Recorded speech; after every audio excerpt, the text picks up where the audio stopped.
Hi, this is Reiko at Anime on Location, and I'm here with Mr. Panda, the manly Battleships. Hi, everybody.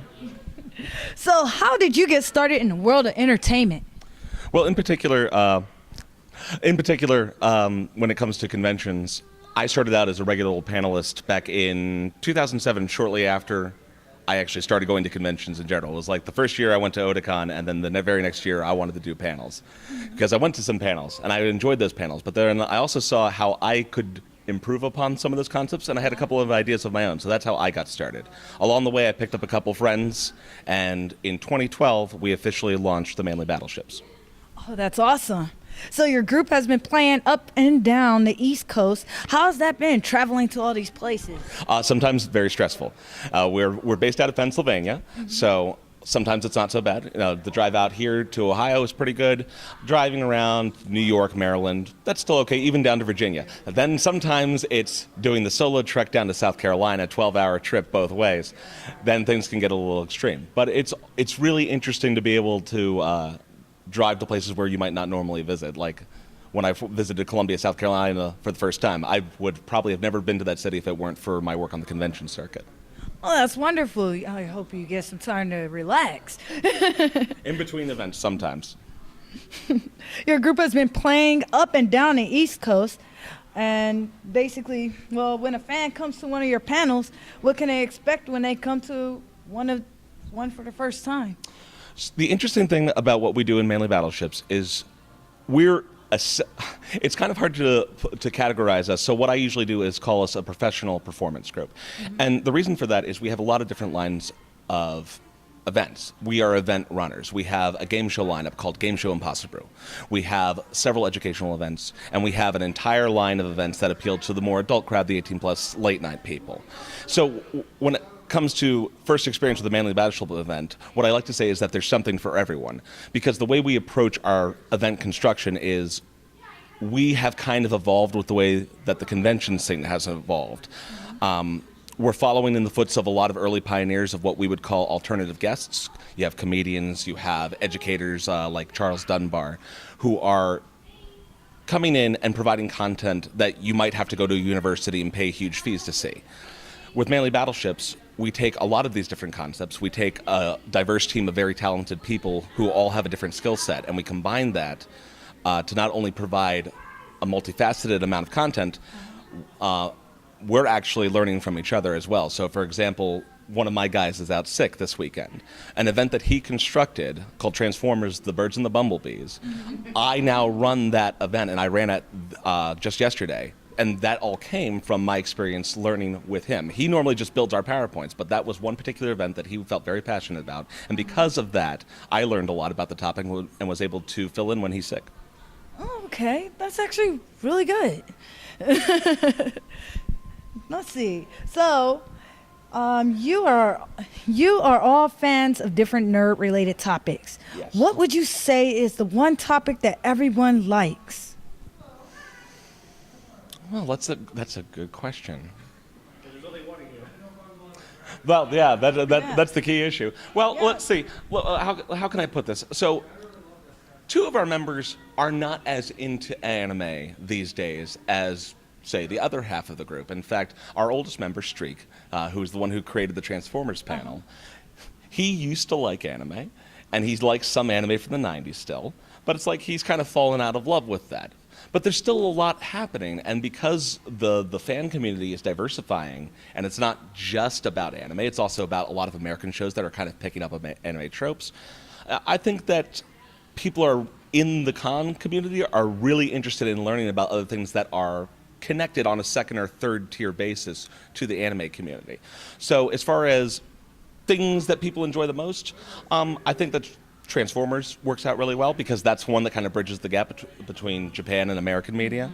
I run an event that's actually going to happen on Sunday called Before an Unexpected Journey, the anime legacy of Rankin Bass, which was a major American production company that's, if you didn't know this and look at the credits, you wouldn't realize this.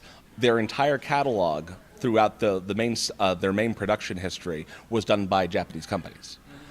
And it's things like that. I think that people really enjoy learning about, I didn't know that this topic connected to the things I already love. And I think that's what people enjoy a lot about our more educational topics. That's true. And you get a lot of questions and answers. Oh, yeah. Like, When you start talking about things like Thundercats. Hey, guys, Thundercats was animated by a company called Pacific Animation Corporation, which was later bought out by Disney and became Walt Disney Animation Company Japan. oh, see, that's something I didn't even know. There we go. And so, actually, there's a fun little discourse there because they're now rebooting the new Thundercats. Uh-huh. And some people noted that when they brought out the new Thundercats back a couple of years ago, before this newest reboot, some people have pointed out that people were complaining that it looked too much like anime, and I always want to say, I mean, did you ever look at the credits for the original Thundercats? Like, It's not English at all. They're changing it up. So when you're working on new material, what inspires you to make the panel or event? sometimes it's seeing a topic that we're interested in, and we might see someone else talking about it, and then we're like, oh, there might be a different perspective we can offer here, or there might be information that you're missing. In a few rare cases, it's people may not be presenting the topic accurately to the detriment of it. So we kind of want to come in there and provide an improved perspective, a better perspective. I think even with topics where there's some kind of overlap, a lot of our education panels are fairly unique, but when there is some overlap, what we think we're accomplishing is we're providing a more professional aspect in terms of research, in forms of presentation. A lot of us have an academic background. I'm a professional historian. Okay. So it's like, oh, I'm going to just go ahead and do all the source citation stuff. There we go. So you know exactly where to go. Yeah. And I mean, there's other times where it's just a matter of, I already mentioned perspective, but it's like you can, for example, a lot of people might judge a show a particular way, good or bad. And then we might want to offer the alternative perspective. We actually have, it's not an academic panel, it's one of our headliner entertainment panels called You're Wrong and You Should Feel Bad.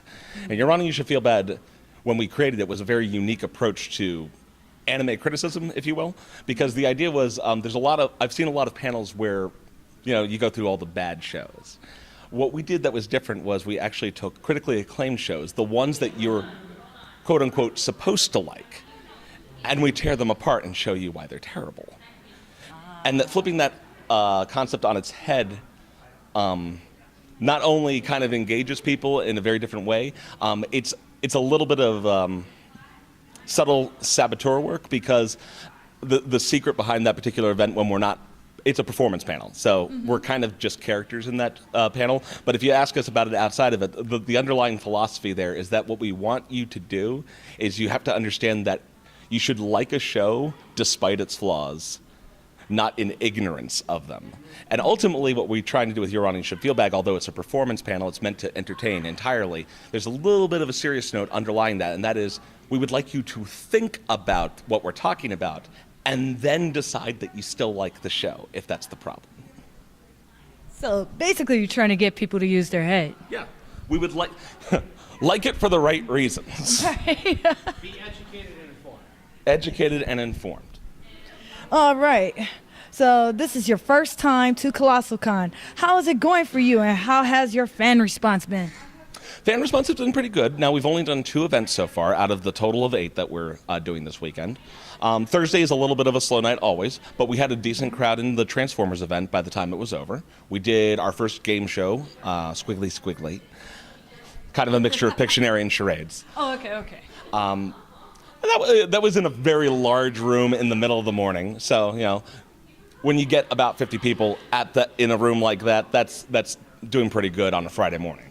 And I'm not sure what to expect yet. So this is the first time at Colossal Con Maine. We've been working very closely with the company that runs this and a lot of other cons, and it's kind of been stepping stones. We started working with them in 2014 down at a little place called Con, which that year was held on an aircraft carrier.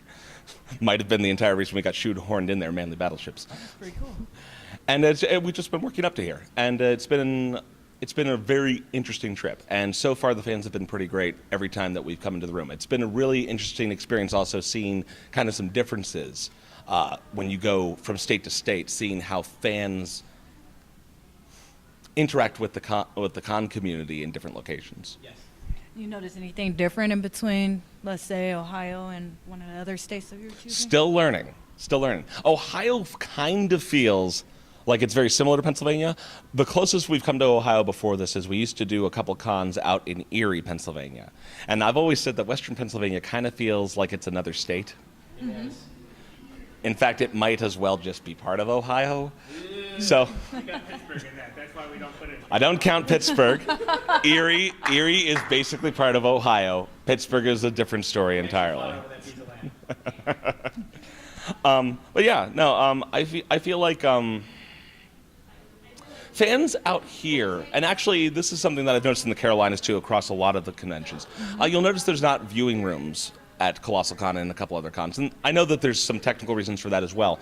But I think that it's cons like Colossal Con East, and the other ones in the lineup from Nostalgia Cons, for example, that are putting their best foot forward when it comes to how the community is changing. Because they already realize that viewing rooms coming to the con just to watch anime, while there's room for it in the sense that there's a place to chill when you want some downtime, that's not the future of the community. People don't come to cons to watch anime anymore because there's just so many other ways that you can access your information. Actually, one of the other events that I'm running tonight, this is Otakudom, Fandom History in the American Otaku, talks about that. I break down generations of the American fandom, mostly in terms of how people obtain and access their anime.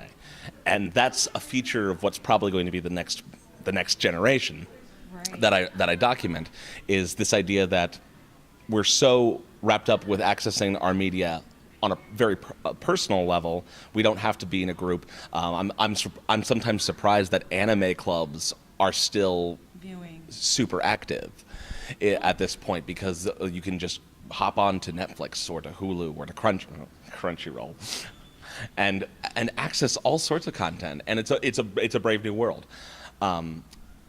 When we come to an event like Colossal Con, or just really any con, we're approaching it with the sense that we view conventions as this opportunity for a multifaceted entertainment extravaganza. I would love to see it go even farther, and we kind of want to help lead the charge with that. That's why we touch on so many different topics. We have ones geared towards comedy. We have a variety show panel in the style of old variety shows from the 1950s called Of Duelists and Drunkards. We piloted the very first 18+ interactive performance panel called F3, Frantic, Frustrated, and Fetishistic. And that we promoted that in an alpha version at ZenkaiCon a few years ago, and we're hoping it becomes one of our new super awesome events. And if I were to speculate about down the road, I'd like to see that grow even more. I mean, the foundation has already been founded with things, bringing in bands, other reasons to be at the con that aren't directly related to the viewing of the media, which got so many people into the fandom in the first place. It's a lot more about this sense of community coming together to enjoy things together. All right. Okay, so are there any upcoming projects you want your fans to know about at this time? Well, we got a couple more cons coming down the road. We'll probably be doing a few new events up at Kineticon, previewing some new stuff that we're working on. One of my original co-founders, Rockstar, recently started previewing an event called It's an Abomination, Japanese Myths in Popular Media, which has been doing pretty well. That we're kind of hoping will be up there. We got a couple more contemporary topics, ones that don't touch on anime so much, but ones that draw influence from from Japanese culture. For example, Streak has a panel called Make America Fast Again, which is about American and British car shows whose format and structure derive heavily from the Japanese street racing scene in terms of how they do things, how they improvise upgrading their cars and things like that. It's really interesting stuff. All right. So is there a way for fans to keep up with you online, and a final message for your fans? Oh, absolutely. So we have a Facebook, of course. We haven't migrated to Instagram yet, but we'll see what happens. We primarily communicate through Facebook. We are on Twitter @ManlyBats. We also have a website that's not as frequently updated as I would like, but it's manlybattleships.org. And if you're interested in some of our more novelty products, we also have specialized Twitters for both the game show Imposter Brew brand name and for our novelty soda Lollipop. All right, there you hear it. So now you know how to contact him. Make sure to go visit those links.